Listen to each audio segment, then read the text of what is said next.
Welcome to Trinity. Please lay back and enjoy our weekly verse, Refreshing Waters with Pastor Mark.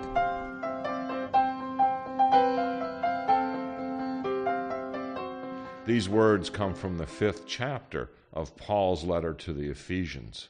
For once you were darkness, but now in the Lord you are light. Live as children of light, for the fruit of the light is found in all that is good and right and true. Try to find out what is pleasing to the Lord. Take no part in the unfruitful works of darkness, but instead expose them. For it is shameful even to mention what such people do secretly.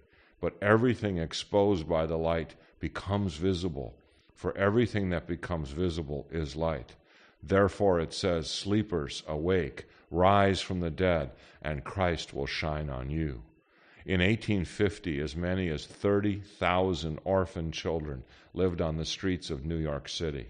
They slept in alleys, huddling in boxes or garbage cans. They ate what they could find in the trash, and many caught rats to eat. They stole and shoplifted, and many ended up in jail where at least they got a meal and a place to sleep. No one seemed to care until a minister named Charles Brace came along. He came up with a unique solution. He packed hundreds of orphan children on a train headed west, and at every stop he told people that they could pick out a new son or daughter. One day, many years later, when the train stopped in a Michigan town, a kindly middle-aged couple picked out a little boy and told him that he was now part of their family.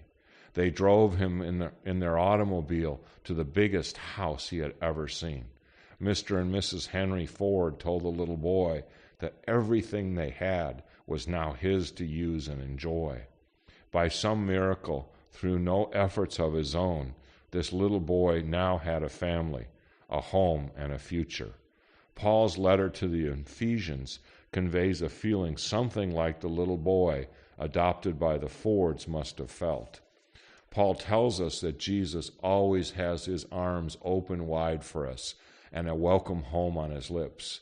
No matter how far or how often you might have strayed from the Lord, through Jesus Christ and his cross, our God is ready to pick you out of the orphan train of life and welcome you to his mansion.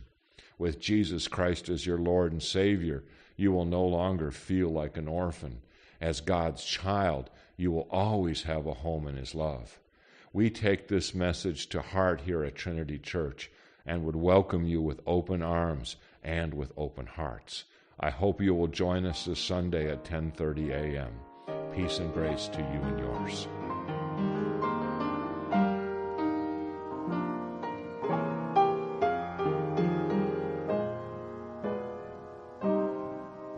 Enjoy Refreshing Waters each week here at Facebook.